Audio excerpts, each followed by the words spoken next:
रोशन रोही आने वाला है ना, इसी बहाने उससे मुलाकात भी हो जाएगी। रोशन रोही क्या गाता है मैडम, सीधा दिल में उतर जाता है। मिलने के लिए, सुनने के लिए उनके चाहने वाले इतने कट्टर फैन हैं, उनके लिए क्या जुर्म कर रहे हैं ये भी नहीं सोच रहे हैं।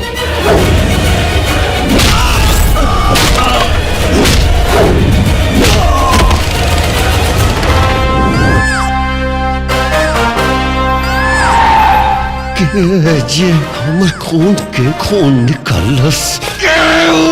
रोशन रोही नाम बा बाबूजी।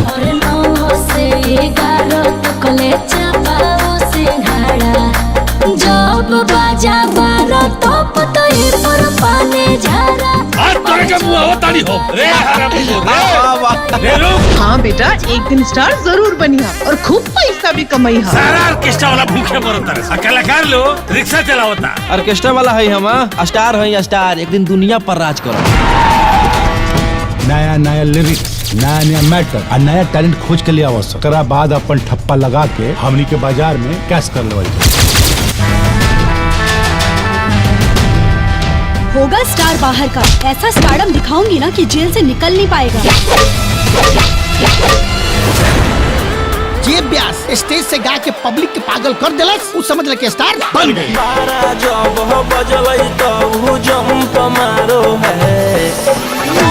पर सूता के पियादा पंप मारो है। हमरा पास एक बहुत बढ़िया लड़का है जो बहुत बढ़िया गाता है, बस ओकरा एक बार मौका देख के देखिए ना गुरुजी, सुपरस्टार आने वाले भविष्य का सुपरस्टार। मेजर चाहे कर्नल, हमरा उसे मतलब ना है, गाना एकदम हिट चाहिए तो चाहिए।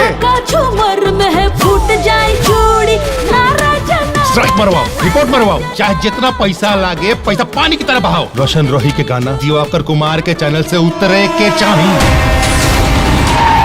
हर बाप के सपना होला कि ओकर बेटा सफल हो जाए। आज हमार बेटा सफल हो गई बा।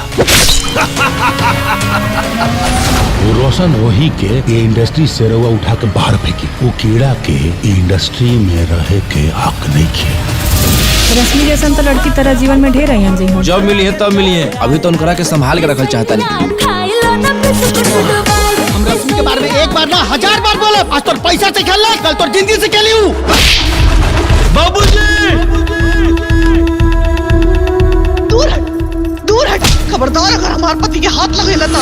आपन बना के हंसे के सिखा। तुम्हें क्या लगता है तुम्हारी कहानी सुनकर हम लोग इमोशनल हो जाएंगे? कानून के साथ खेलने वाला हर एक इंसान हमारे लिए गुनहगार है।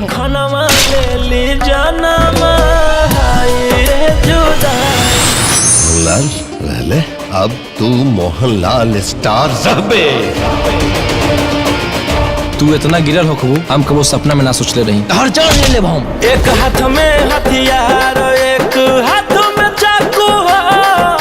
चेतना से रहो साथे, सब पटना कह डाकू। तुम्हारी माँ भी ना मरने के लिए बद्दुआ मांग रही है।